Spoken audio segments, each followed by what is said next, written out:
오늘 이렇게 금요기도 나오신 여러분들, 또 영상을 통해서 함께 기도하시는 여러분들 위해 하나님의 크신 은혜와 복이 임하시기를 주님의 이름으로 축원합니다. 오늘 여러분과 함께 나눌 말씀은 기도가 최고의 능력입니다. 기도가 최고의 능력입니다라는 제목으로 함께 은혜를 나누고자 합니다. 여러분은 지금까지 살아오면서 무엇을 가장 큰 능력이라고 생각하면서 사셨는지요? 돈입니까? 권력입니까? 아니면 학벌입니까? 인맥입니까?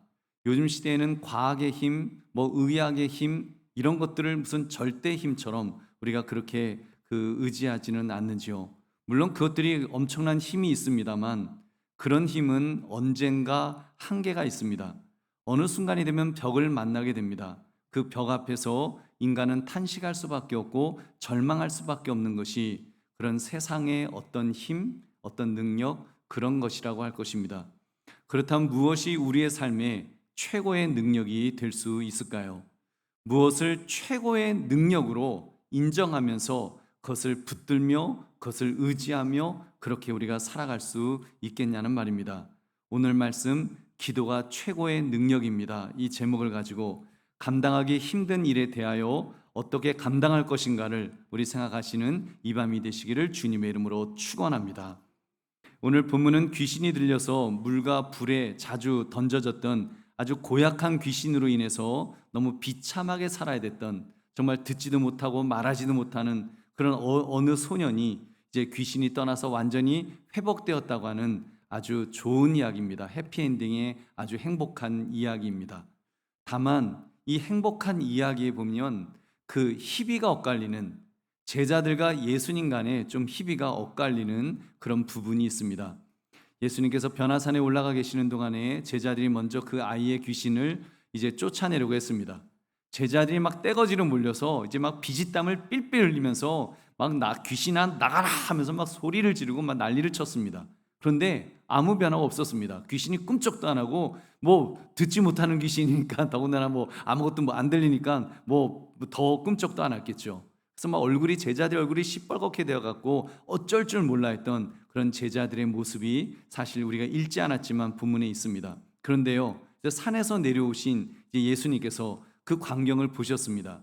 사람들이 달려와서 예수님께 제자들이 무능해서 저 귀신도 하나 못 쫓는다고 당신 제자들 왜 그따위냐고 막 그렇게 고자질을 했습니다. 예수님께서 안타까우셔서 이렇게 말씀하셨습니다. 우리가 읽지 않은 구절입니다. 19절 보니까 대답하여 이르시되 믿음이 없는 세대여 내가 얼마나 너희와 함께 있으며 얼마나 너희에게 참으리요 그를 내게로 데려오라 하시매. 아멘. 이 믿음이 없는 세대여 하면서 예수님께서 내가 얼마나 너희와 함께 있으며 너희에 대해서 내가 참아야 되겠느냐, 아주 안타까우셔서 그렇게 말씀하셨습니다. 그때 옆에 있던 그 소년의 아버지가 이제 마음이 급하니까 그 소년의 아버지가 부탁을 합니다. 예수님 무엇을 하실 수 있거든, 예수님 무엇을 하실 수 있거든 우리를 좀 불쌍히 여기사 도와주세요 하면서 부탁을 합니다. 예수님께서 뭐라고 말씀하셨죠? 우리 23절을 함께 읽겠습니다. 예수께서 이르시되 할 수 있거든이 무슨 말이냐, 믿는 자에게는 능히 하지 못할 일이 없느니라 하시니. 아멘. 그렇게 해서 그 아버지의 믿음을 다시 회복시키신 후에 예수님께서 이제 귀신을 쫓아내셨습니다. 말 못하고 못 듣는 귀신아 내가 내게 명하노니 그 아이에게서 나오고 다시는 들어가지 마라 하고 예수님 명령 내리시니까 그 귀신이 떠나갔습니다. 할렐루야. 여러분 그 떠나가는데 보면 귀신이 소리를 지르면서 아이로 막 심히 경련하게 한다 그랬어요. 그리고 아이가 꼼짝 안 하고 있었습니다. 그러니까 꼼짝 안 하고 마치 죽은 것 같이 되어 있으니까 사람들이 막 죽었다, 야 저거 예수가 저 사람 죽였다 막 그러고 있는 거예요. 그러나 예수님께서 그 손을 잡아 일으키시니 그 아이가 일어났습니다. 할렐루야. 여러분 얼마나 멋진 이런 모습인지요. 그때 이제 제자들이 이제 희비가 엇갈리잖아요. 제자들이 예수님께 예수님 왜 우리들은 귀신을 쫓아내지를 못하는 거죠? 예수님은 이렇게 쉽게 예수님 그 귀신을 쫓아내는데 왜 우리는 안 되죠? 여러분 그렇게 질문을 했고 그 예수님의 대답이 오늘 본문의 마지막 구절 28절 29절입니다. 우리 같이 읽겠습니다. 시작. 집에 들어가심에 제자들이 조용히 묻자오되 우리는 어찌하여 능히 그 귀신을 쫓아내지 못하였나이까? 이르시되 기도 외에 다른 것으로는 이런 종류가 나갈 수 없느니라 하시니라. 아멘. 뭐라고요? 기도 외에 다른 것으로는 이런 종류가 나갈 수 없다. 무슨 말입니까?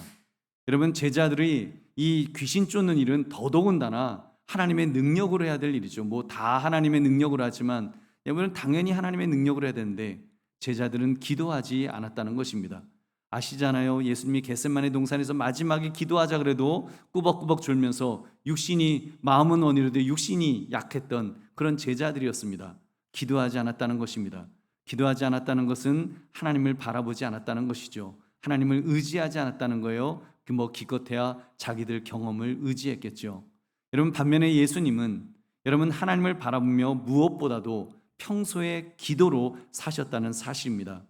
여러분, 예수님께서 바쁘게 사역을 하셨을 때, 정말 너무 피곤하고 너무 힘든 사역을 하셨을 때, 여러분 당연히, 그러면 뭐 저 같은 사람은 당연히 잠자죠. 여러분도 아마 너무 힘드니까, 너무 힘들게 사역했으니까 잠자는 게 당연한데 우리 예수님은 아니셨어요. 새벽까지 기도하셨더라. 오히려 열심히 사역하신 후에는 더 기도하셨다라고 하는 그런 그 본문들이 성경에 나옵니다. 여러분, 그렇게 볼 때 기도로 능력을 얻어서 그 힘으로 늘 감당하셨다는 말씀입니다. 여러분, 그만큼 기도가 최고의 능력인 줄 믿으시기 바랍니다. 여러분, 보배로운 성도들이요, 우리는 오늘 말씀을 통해서 우리 두 가지를 생각해 봅시다. 첫째, 경험으로도 안 되는 일이 있음을 알아야 합니다. 여러분, 제자들이 귀신을 못 쫓아내었던 것이 아닙니다. 이 제자들은 귀신을 쫓아냈었습니다. 예수님께서 둘씩 짝을 지어서 이제 그 전도하러 보내셨을 때, 여러분, 그들은 예수님의 이름으로 귀신을 쫓아내었습니다. 병자를 고쳤습니다. 하나님의 능력, 그 능력을 행했습니다. 그리고 그 경험을 의지해서 우리가 그렇게 능력도 행하는데, 지금 이 아이를 우리가 지금 몇 명이냐? 2명도 아니고 우리 뭐 8명, 우리 지금 몇 명이죠? 12명 중에 3명 빠졌으니까 9명. 9명이 우리가 있는데 이거 뭐 이 귀신 하나 못 쫓아내겠냐? 이제 그런 경험적인 그 자신감이 있었습니다. 여러분, 무엇이 문제였던가요? 그들의 경험으로는 안 되는 일이 있다라는 사실입니다. 경험이 있으니까 막상 자기의 힘으로 귀신을 쫓아내려고 했는데, 여러분, 꿈쩍도 하지 않는 거예요. 여러분, 얼마나 난감했을까요? 여러분, 당연히 귀신이 무슨 뭐 사람의 경험의 능력으로 쫓겨납니까? 아니죠. 하나님의 능력인데, 하나님의 능력은 기도로서 무장되지 않으면, 기도로서 힘을 얻지 않으면 안 되는데 제자들은 기도하지 않았다는 것입니다. 우리 보배로운 성도들이요, 여러분 앞에 어떤 일이 여러분 놓여 있으십니까? 도저히 풀 수 없는 문제가 있으십니까? 건강의 문제로 도저히 감당할 수 없는 분도 계실 것입니다. 아니면 현대의학의 힘으로도 정말 치료가 안 된다 하는 분도 혹 있을 수 있습니다. 여러분, 자녀의 문제가 답이 없을 수도 있고, 우리 살다 보면 이렇게 나의 경험으로도 능력으로도 할 수 없는 그런 일이 분명히 있다라는 사실입니다. 인간의 힘으로 다 된다, 그거는 어린아이 같은 생각이죠. 여러분, 안 되는 일이 있습니다. 여러분, 그렇기 때문에 자기 힘을 의지하면 안 됩니다.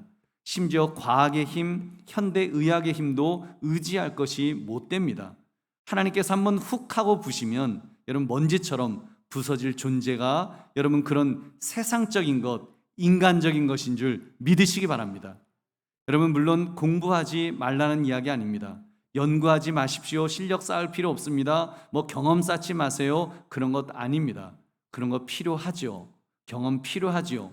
실력 필요하지요. 공부 필요하지요.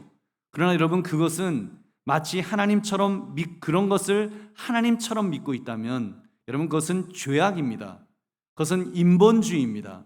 세상의 것을 하나님으로 믿고 사는 가장 악한 불신앙이라는 것입니다.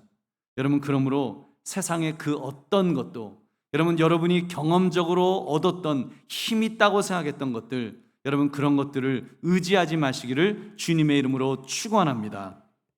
두 번째, 무엇보다도 기도로 임해야 함을 잊지 맙시다. 기도로서 임해야 된다는 사실입니다. 경험으로도 실력으로도 공부로도 노력으로도 할 수 없다면, 여러분, 그런 일이 있다고 하면 우리는 절망해야 될까요? 인생을 살아가면서 그래요? 그렇게 모든 것 그런 걸로 안 돼요? 그럼 우리는 절망해야 돼요?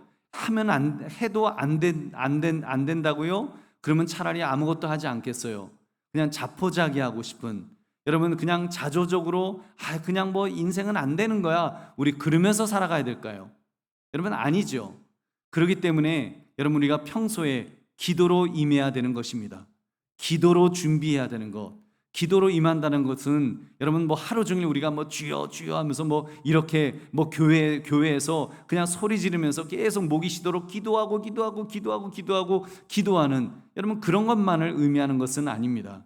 기도로 임하는 사람은 그 일의 주관자가 하나님이심을 인정하는 신앙의 태도가 중요합니다.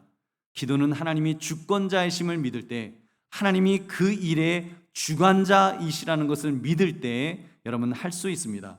하나님이 주관자시라고 믿으면 어떻게 우리가 그분에게, 그 가장 최고 결정권자인 그 하나님에게 우리가 기도하지 않을 수가 있겠냐는 말입니다. 그래서 하나님께서 일하시도록 하는 것입니다. 그리고 기도로 임한다는 것은 무엇보다도 자신을 드러내지 않는 것입니다. 자기가 한 것처럼 생각하면 안 됩니다. 행동은 물론이고 생각도 그렇게 하면 안 됩니다. 그것은 교만이니까요. 그렇기 때문에 자꾸 자신을 복종시켜야 합니다. 하나님이 해주십시오. 하나님이 하셨습니다. 하나님이 영광받아 주옵소서. 여러분 우리는 언제나 하나님을 앞세우시기를 주의 이름으로 축원합니다. 여러분 우리 교회 건축을 놓고도 마찬가지라고 생각합니다. 저는 한 가지 마음밖에 없습니다. 하나님 이 일을 기도로 이루게 하여 주시옵소서. 기도로 건축하게 해달라고 여러분에게도 계속 그 말씀을 드리고 있습니다. 저는 확신합니다. 하나님은 어떻게든 이 일을 이루어 주실 것입니다. 다만 이 일을 이룸에 있어서 인간의 노력이나 능력이 아니라 하나님이 하셨다라고 고백할 수 있는 여러분 그런 건축이 되기를 우리 기도합시다. 그리고 그렇게 기도하면 하나님은 우리가 계획한 것보다 또는 우리가 기대하는 것보다 더 좋은 교회를 주실 줄 믿으시기 바랍니다. 우리 지금까지 그렇게 기도해 왔습니다. 하나님이 건축하여 주옵소서. 하나님이 하셨습니다라고 고백하게 하옵소서. 저는 하나님께서 그렇게 이끌어 주신다고 믿습니다. 앞으로 틀림없이 그렇게 이끌어 주실 것입니다. 그래서 우리의 고백이 하나님이 하셨습니다라고 고백하게 될 날이 분명히 올 줄로 믿습니다. 여러분 오해하지는 마십시오. 아무 일도 안 해도 된다는 말이 결코 아닙니다. 저도 열심히 준비하고 있습니다. 저는 요즘 임시예배 처소 문제로 인해서 뭐 새벽 정말 뭐 2시, 3시까지 잠도 못 자고 그렇게 막 그 고민도 합니다. 어디로 가야 되나? 너무 먼 곳 가면 안 될 텐데, 아니면 성도들이 이사 와서 함께 갈 수 있는 그런 곳이어야 될 텐데, 집값이 너무 비싸면 가까이 못 오는데, 뭐 그런 생각. 주차 문제 안 되면 차 몰고 왔다가 주차 안 돼서 그냥 돌아가시면 어떻게 하나? 뭐 별별 걱정을 다 합니다. 참 걱정도 팔자죠. 하여튼 그렇게 걱정을 합니다. 그리고 열심히 조사를 하고 있습니다. 그러나 그에 앞서서 여러분 제 마음 깊은 곳에서 확신하는 것이 있습니다. 하나님이 하실 줄 믿습니다. 그래서 이 일을 기도로 이루게 하여 주시옵소서. 여러분 저도 기도하고 여러분도 기도하십시오. 아니 이미 여러분 기도하고 계시죠. 네, 기도하고 계신 줄로 믿습니다. 앞으로 좀 더 재개발이 구체화되면 그때는 작정하여 우리 정말 기도해야 될 것입니다. 여러분 저도 그런 이제 이번 달에 관리 처분 그니 난다는 이야기를 많이 들었습니다. 관리 처분이 내려지면 정말 재개발의 시계가 임박하게 돌아가게 될 것입니다. 그래서 저도 이제 매일 아침 금식이라도 하면서 기도해야겠다. 제가 이제 마음속으로 그렇게 마음을 먹고 있습니다. 우리 그 건축위원장님도 목사님 우리 이제 작정해서 우리 기도해야 됩니다. 이제 그런 말씀도 하시고 우리 이제 기도로서 우리가 나아가야 됩니다. 더 이제는 바짝 우리 기도해야 됩니다. 이런 말씀도 해주셨습니다. 여러분 어르신들은 절대로 금식 기도하지 마십시오. 어르신들은 밥심으로 사셔야 되기 때문에 밥심으로 기도하셔야 되기 때문에 어르신들은 금식 금지 그리고 밥심으로 기도하십시오. 여러분 그렇게 하셔서 열심히 우리 함께 기도해서 함께 하나님께서 가장 좋은 길로 이끌어 가시는 것을 여러분 체험하시기를 주의 이름으로 축원합니다. 그래서 교회 건축도 기도로 세웠다 이렇게 고백할 수 있도록 지금부터 더 기도합시다. 할 수 있습니다. 오늘 예수님께서 무엇이라고 하셨습니까? 29절을 함께 읽겠습니다. 이르시되 기도 외에 다른 것으로는 이런 종류가 나갈 수 없느니라 하시니라. 아멘. 여러분 우리도 이런 고백을 해봅시다. 기도 외에 다른 것으로는 이런 건축을 이룰 수 없었습니다. 여러분 맞습니다. 정말 기도 이외에는 이런 유가 나올 수 없습니다. 여러분 우리의 삶에도 제 삶에도 늘 그래왔습니다. 제가 계획했어요. 제가 계획하고 머리를 쓰고 이렇게 해야지 그럼 뭐 머리를 착착착 해요. 얼마나 제가 계획을 잘하는지 모릅니다. 근데 계획한 대로 된 거는 하나도 없더라고요. 하여튼 계획한 거는 제대로 다 안 되고 엉뚱하게 하나님은 그 일을 이루신데 나중에 보면은 하나님이 하셨습니다 하고 고백할 수밖에 없는 그런 일을 이루어 주셨습니다. 그 가장 대표적인 것이 제가 한강교회 이렇게 여러분 이렇게 좋은 교회 이렇게 좋은 성도님들 장로님들 이렇게 만날 수 있었던 것, 이거 제가 기도해서 된 게 아니거든요. 저는 그냥 하나님 옆에 그냥 막연하게 이렇게 막 했는데 하나님은 저에게 구체적으로 제가 예상하지 않았던, 제가 계획하지 않았던 엉뚱한 길, 엉뚱한 방법으로 늘 그렇게 인도하여 주셨습니다. 여러분께서 우리의 고백이 정말 기도하는 사람, 믿음의 사람은 이 예수님의 말씀처럼 이런 고백이 우리의 고백인 줄로 믿습니다. 이런 기도 외에 다른 것으로는 이런 종류가 나올 수 없습니다. 기도 외에 다른 것으로는 나의 인생이 이렇게 전개되고 하나님이 이렇게 복을 주실 수가 없습니다. 모든 것은 기도의 능력입니다. 모든 것은 하나님의 은혜입니다. 여러분 기억하십시오. 기도 외에 이게 내가 기도의 공덕을 쌓았기 때문에 얻었다는 게 아니에요. 여러분 기도 외에는, 기도로 얻었다는 것은 하나님의 은혜인 줄 믿으시기 바랍니다. 하나님의 은혜로 얻었다는 거예요. 하나님이 하셔서, 하나님이 앞서 주셔서 해 주셨다는 것입니다. 여러분 그렇게 하나님, 평소에 여러분 지금부터 더욱 기도로 우리 하나님만 바라보고 하나님만 의지해서 하나님이 도와주시고 하나님이 하시는 것을 체험하시는 저와 여러분 되시기를 주님의 이름으로 축원합니다. 그러므로 말씀의 제목, 기도가 최고의 능력입니다. 이 제목처럼 기도로 문제를 해결하고 심지어 기도로 교회를 건축하였노라, 우리 고백할 수 있는 저와 여러분 되시기를 주님의 이름으로 축원합니다. 우리 기도하겠습니다. 우리 첫